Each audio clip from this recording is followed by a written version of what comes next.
A pleasant day to each and everyone. Contemporary literature is primarily described as writings that attempt a commentary on the social and political content of a given period.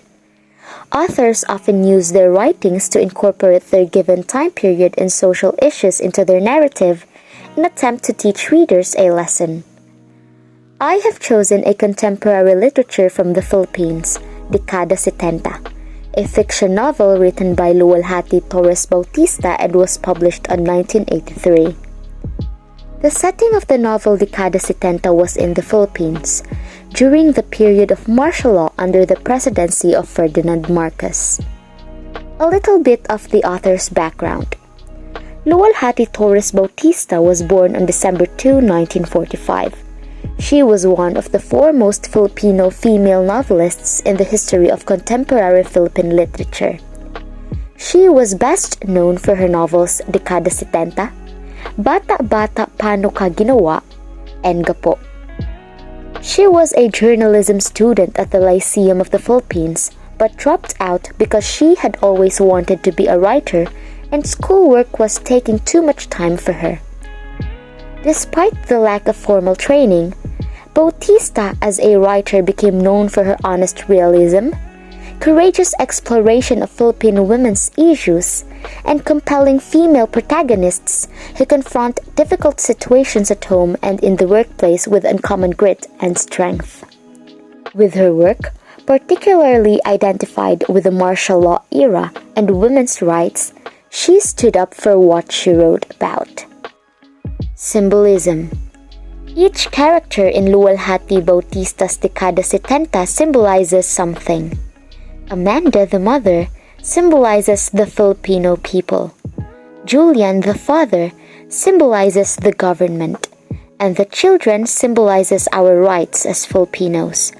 Just like in the movie adaptation wherein the family united despite of their different views and opinions in life in order to protect their family, the government and the people must also unite and work together into attaining a peaceful country.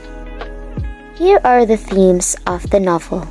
First, socio-political feminism. The purpose of this piece is to introduce women's strengths and capabilities and to lift society's view of women. It is easy to determine whether a literature has feminism because it is the female or female symbol of the main character and conveys the good and the good qualities of the character, like being a strong mother despite of all the struggles that she was facing. Second, motherhood and gender equality.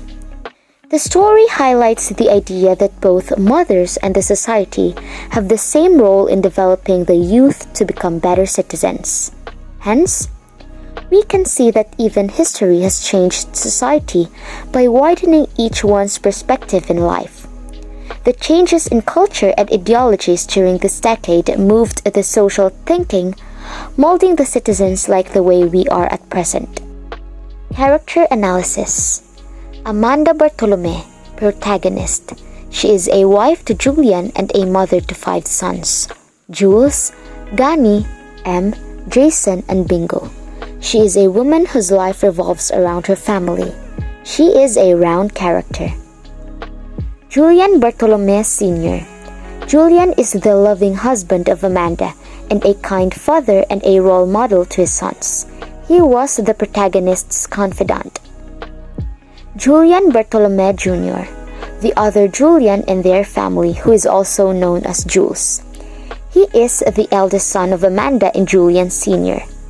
As someone who has a strong resolve, courage, and undying love for his country, he gave his life in protesting and fighting for the freedom of his nation. Isagani Bartolome, Isagani or Gani as they call him, is the second child of Amanda and Julian Sr. At a young age, he got married and had his own family. He then left the country to serve the U.S. Navy. Emmanuel Bartolome, the third son, Emmanuel or simply M, is the only writer in their family. He follows his eldest brother's footsteps, only he uses his intelligence and pen to voice out his protest in the situation of the society. Jason Bartolome, Jason is the fourth of the five sons of Amanda and Julian Sr. He is negligent to his studies and seems to have no plans for the future. Being the favorite son of Julian Sr., his tragic death brought immense misery to their family. Benjamin Bartolome. Benjamin, also known as Bingo, is the youngest of the five Bartolome siblings. At his young age, he observed and saw the situation of the society and the events concerning their family. All of the mentioned characters are symbolic characters. Last but not the least, let's have the analysis. Dekada 70 examines one of the deepest wounds in Philippine history.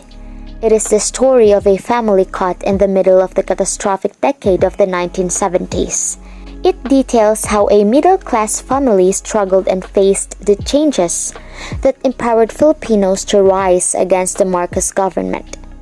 These events happened after the bombing of Plaza Miranda, the suspension of the writ of habeas corpus, the proclamation of martial law, and the random arrests of political prisoners.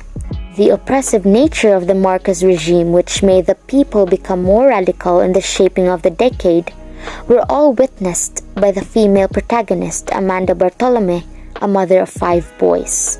Amanda is more than just a mother of 5 children. She was brought up in the Victorian way. She is the epitome of every Filipina who transforms herself from being naive to being dynamic. Inside her heart is a mother, a fighter, fearless individual, and an independent woman. Aside from being a mother, she is a wife, a mother-in-law, a grandmother, and a friend. Her persona aids us to better understand that women will play different roles in the course of history. Sometimes, I think that many women or many mothers are just like Amanda.